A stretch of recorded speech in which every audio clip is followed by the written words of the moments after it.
Hey guys, this is Camfrey15. Join. Yes, I'm back. I'm back at it again. Joined by my co-host, the return of the Red Wolf here after your Thanksgiving break. It's been a while, so I guess to start it off, obviously you weren't here on the channel yesterday discussing Fire Force. So I guess you can say 2-minute summary, what were your thoughts on last week's episode? Well, kind of, at least it ended on a high note. The Evangelists failed in doing what they're going to do, which is burn down Tokyo. Thank God Maki was there. Yeah. Anything else you want to get out of the way, or are we ready to move on to the next episode? Take that, Maki's brother. Okay. Anyways, guys, we're back. This is Fire Force Season 2, Episode 23. I think either next week is the season finale or the week later, Episode 25 is the season finale. But Season 2 for Fire Force is coming to an end. As sad as it is, hopefully we get a confirmation of Season 3 right after Season 2 is over.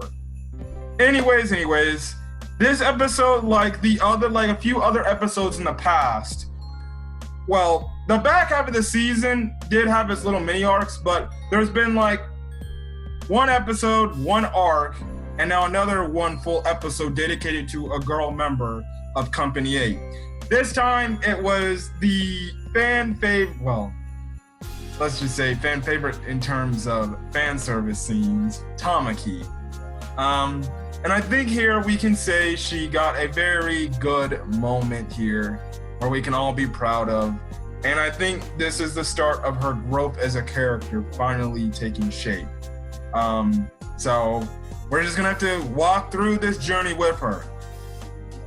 Anyways, the episode starts off with essentially Shinra talking to Captain Obi about the whole Abdullah burst thing and the fact that he did it with Dr. Giovanni, and he also did it with Lieutenant Conroe of the 7th.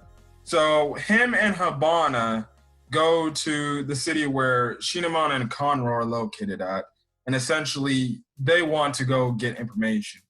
I did find it funny, the little shenanigans that they were doing in the frickin' town was just kind of hanging out, and then they come across this one guy who they ask, like, is Lieutenant Conroe here? And he's like, oh, no. But he pulls Shinra to the side, he's like, bitch, you see this babe right here? What the heck do you need Lieutenant Conroe for? Is she your girlfriend? And then you have Ivana like, girlfriend? Oh my God. Definitely Boa Hancock vibes right there. In all honesty, we kind of haven't seen this side of Habana in quite a while. Yeah. We don't really see much of Havana, the entire series in general, aside from that one arc where she was the antagonist. Yeah. She hasn't really done much. You've seen her, but she's kind of been like a background character. I'm not saying like, oh, give me more screen time of Hibana, because her story is kind of already told. She brings really nothing other than assistance. But it'd be nice to see her more now and then, but hey, I see where they want to go. Anyways, what the guy does say is, oh yeah, Lieutenant Conroe, he did go to his shed or something like that. So they go to the shed after talking. One, Habana is kind of unsure about, trusting Conroe because she's like, listen, we've had people in the Fire Force, who we thought were good guys, but they ended up being kind of spies for the Evangelists, like a Dr. Giovanni or some other people like Rekka. So she was kind of critiquing Shinra, like, you could stand to be like not as trusting, like have that side where you can be trusting but still be skeptic of everybody. In other words, she's saying don't trust anyone. That's what I kind of got out of it. Yeah, pretty much. So How about you? How about you, Hibana? How do you know you're not with the evangelist? who knows? Would you care to tell the audience when they got to the shed, what did they see? Oh yes, they saw who they're looking for, along with a white clad. That's where Hibana was like, see, what did I tell you? You can take it from here, actually. You sure? Yeah. Okay. Yeah. So the guy, I guess this evangelist member was hunting down Conroe for some reason. But Conroe essentially one-shots him, like, with utter ease. Like, it isn't even just done. Just done. Yep. So that's kind of it. So yeah. Anyways, what happens after that is they run into him. Shinra does tell him about the fact that the connection to the Abdullah world, or the Abdullah burst, and it cuts back to the whole thing when we got back in season 1, when we got the backstory of how Kinemon and Conroe dealt with the Demon Infernal. And we get some more information here, is the fact that, one, the Demon Infernal seemed like it was like a doppelganger, how they said it in the episode, or a replica, or acting like Conroe in a way, because you can see in the fight, they were like legit using the same type. The fire was looking the exact same way. The attacks were essentially identical, which brings an aspect, oh great, is there doppelgangers now around in this Fire Force world that might be demon versions of our characters? Mm-hmm. At this point, I would not be shocked, because we've seen everything in this show everything we thought we wouldn't see, we've seen. Mm-hmm. So, yeah. Anyways, going back to that, he said after he defeated the Demon Infernal, he entered the Abdullah world. You know, the freaking dark world, the other world, the Abdullah world, that's what I'm calling it. And that's where he kind of gives his stance on, you know, how, I guess you can Abdullah burst. I'm sorry, this shit is all confusing to me, so it's regardless, but still, it's pretty wicked crazy stuff, though. Mm-hmm. So anyways, they actually go back to Shinemon's place, and they run into Shinemon. One funny thing is, Shinemon tries to punch Shinra, but obviously thanks to the training from the last season, you know, Shinra's already prepared for whatever Shinemon throws at him. Well, an effort of seeing something not coming from a mile away. Now, Shinra does make a mention of the fact that the evangelist is starting to read on his friggin' moves set better, like his Korna and then his speed technique or whatever. They're getting more better at combating it. And essentially, Shinemon's like, well, haven't you tried to use the hysterical strength of the fight or flight response? Now, essentially what Hibana explains is, when someone is at the brink, I guess, you know, of death or something like that, you overcome your limits and you release your latent strength. So what do you think about this, I guess, special ability? Or this state of mind, I guess. So, oh my goodness. It's interesting, actually. It's kind of like, I guess you could say, adrenaline kicking in or something like that. Maybe? Yeah. Yeah, I believe so. That's what it sounds like to me. Yeah, it seems like, well, that's what Shinra and Arthur are definitely trained to get, as well as maybe Tamaki. So, yeah, Shinemon reluctantly, he's like, okay, I'll train you guys, fine, I'll do it. Funny thing is, like, they were so hyped, or Shinra was so hyped, him and Arthur and Tamaki, they all show up like super early in the morning, to the chagrin of everybody, to the chagrin of Conroe and Shinemon, mostly Shinemon. He's like, bro, why are you here so early? So, and why is there one more of you, you said? Oh yeah, he's like, and then why is there one more of you? So yeah, now the thing is this. Shinra and Arthur are training with Shinemon, while Tamaki, Shinemon's like, so what's your deal here? And did you want to explain why Tamaki's there? Yeah, she wants to get stronger. She got tired of being a damsel in distress and always being a burden to everybody. And Shinemon was all like, oh, so it's pretty much like out of pity or something. Is that what he said and stuff? Yeah. And Tamaki was like, no, this is out of remorse and resolve. This is my resolve to get stronger. And then essentially he was like, okay, well then, here, go play tag with these little kids now. Mm-hmm. And she was like, what? Now, I forgot that they showed how strong the kids were. I totally forgot those kids were super ass strong. Mm-hmm. My God. Because they cut over to Tamaki, and she's, now first things first. We're gonna get into the Tamaki stuff later. But I just want to make a mention of the funny ass business with Shinra and Arthur. So first things first, Shinemon starts off their training by, he's like, okay, you guys ready? And they're like, okay, yeah, we're ready. Next thing you know, he freaking puts them on a pike, and starts a fire under them like he's gonna cook them for dinner. And they're just like standing on this freaking pole. And heck, even by the end of the episode, they're freaking crucified on their Crocs over freaking fire with some little sumo wrestling underwear stuff. I swear, when I saw that last scene, I was literally like, I'm kidding you not. I was like, what the fuck? I thought what happened to them was what happened with Tamaki, where the clothes got burnt off. I was like, oh my god.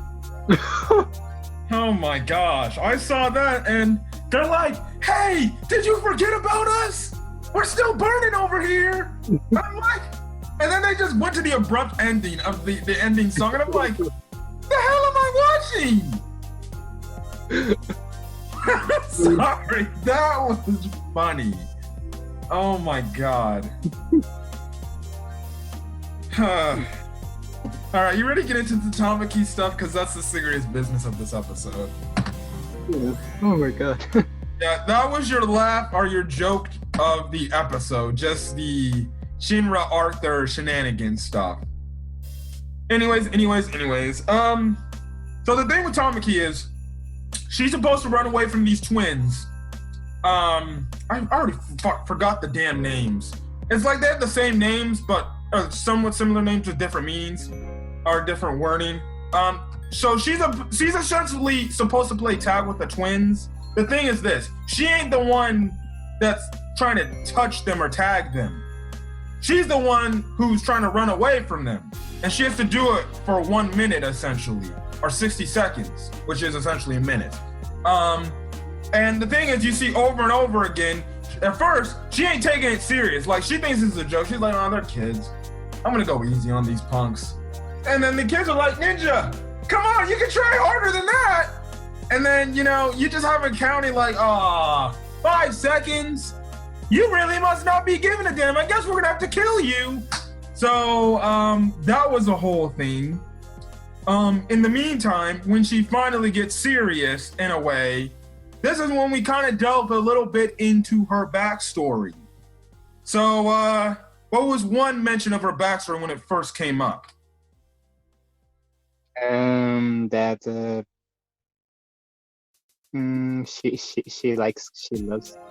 likes how cats are. Oh, well, yeah, you definitely show how cats were. Which pretty much ties into how her pyro abilities works. Yeah. Now, Tamaki, it seemed at first in her backstory, didn't want to be a fire soldier. At first, it seemed like she was going to school for just sister training and stuff like that, to be a sister like Sister Iris.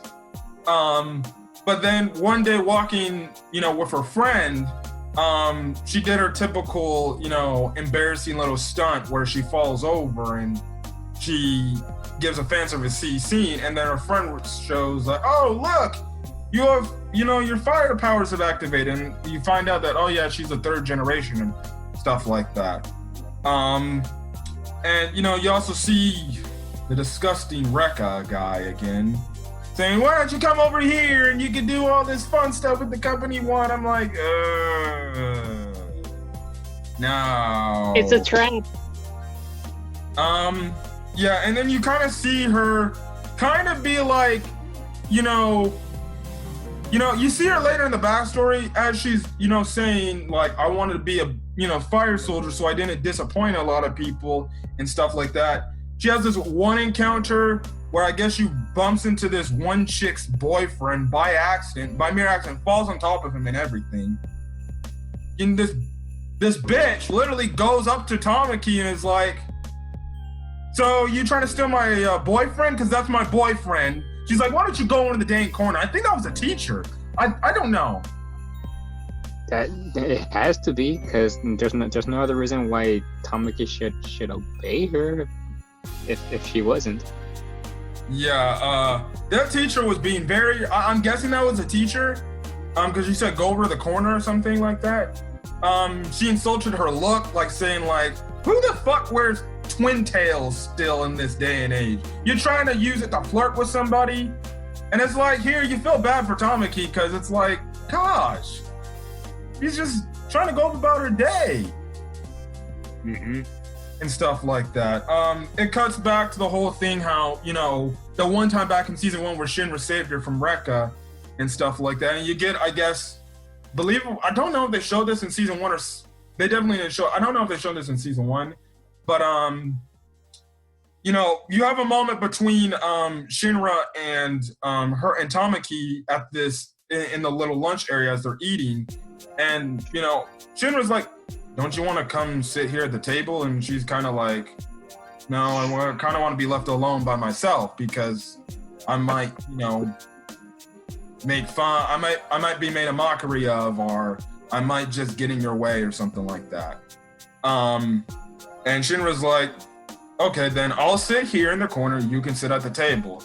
Essentially, you do get a funny scene where, she ends up in Shinra's face, where Shinra can literally see her boobs right in her face. Shinra kind of goes on to mention, like, listen, we're all odd in our different ways. Because he says, like, look at this idiot over here. We're referencing frickin' Arthur, which was very frickin' hilarious.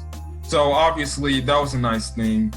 And then that's when you have the nice moment when, one, you see the whole half cat face, half her face, which was pretty good animated. And then you have the nice little two sisters be like, oh, you're taking this serious. They turn into the little, I guess, Kurama little states, whatever the things is. And essentially that's when Tamaki stops. She's like, I ain't gonna start running. And the sisters are like, man, she could have kept running away from us. And that's when Tamaki is like, I'm going to go right through you. And that's when she does, I forgot the move she was called. I should have put it in my notes, but she does a pretty badass looking move. She splits. I think it was called a Kumada. I don't. Yeah, I forgot. Yeah, I forgot. I didn't put it in my notes. She does this nice move that splits them right open. Like, it's like she was doing her, like, one, she grew her claws, the fire claws, and then she had like some fireball in the middle of her hand. She cuts right through them. Which was pretty cool and stuff like that. And that's when, that's when the sister's like, oh, time for more. It's time to get serious now. Because they also fuse to make the one beast thing. But then that's when Shinamon's like, okay, time's up. You can stop. And essentially the thing is we find out here is Tamaki had that power within her the entire time. She just, I guess you could say, wasn't confident in herself and didn't feel comfortable to let that what Shinamon said, that peel of skin or that layer off her. So it was a nice little moment for Tamaki, even though you did get a fan servicey moment here when she did that move. Her clothes literally melted away and stuff like that. So that was funny. This is a growth for Tamaki's character to take the initiative and not try to rely on other people as she wants to. She has the power. I think it comes down to the fact that she needs the confidence to do it. As well as she still can use more training. But your thoughts on this thing for the Tamaki stuff? I'm happy that at least Tamaki's moment came sooner than I expected. Mm-hmm.